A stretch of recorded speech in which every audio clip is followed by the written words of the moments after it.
सांगली जिल्ह्यातलं भिलवडी गाव एका 14 वर्षांच्या मुलीवरील बलात्कार आणि हत्या प्रकरणानं हादरून गेलंय। गुरुवारी पीडित मुलीच्या घरी क्षुल्लक कारणावरून भांडण झालं, त्यामुळे मृत मुलगी रागानं घराबाहेर पडली। त्यानंतर बेपत्ता झालेल्या मुलीचा मृतदेह पोलिसांना सापडला। मुलीच्या मृतदेहाची प्राथमिक तपासणी केली असता तिच्या हत्येपूर्वी तिच्यावर बलात्कार झाल्याचं निष्पन्न झालंय। हातावरती लॅसरेशन म्हणजे थोडंसं खरचटल्याची एक उंड आहे,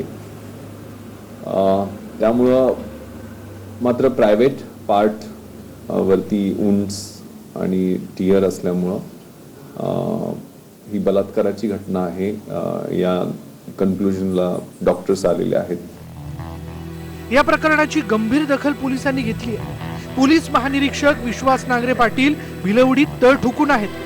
पोलीस वेगवेगळ्या शक्यता लक्षात घेऊन तपास करतायत।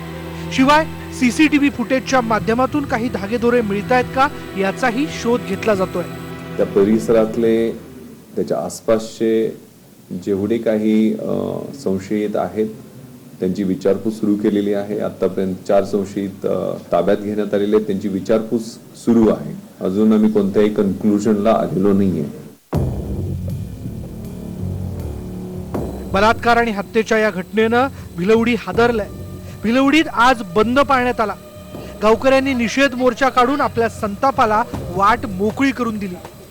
जी घटना घडलेली आहे ही दुर्दैवी घटना आहे। सरकारनं त्याची गंभीर दखल घेतलेली आहे।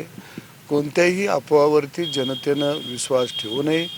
आरोपींना निश्चितपणानं लवकरात लवकर पकडलं जाईल आणि फास्ट टॅक्स कोर्टामध्ये जलदगती कोर्टामध्ये ही न्यायालयामध्ये ही केस चालवली जाईल।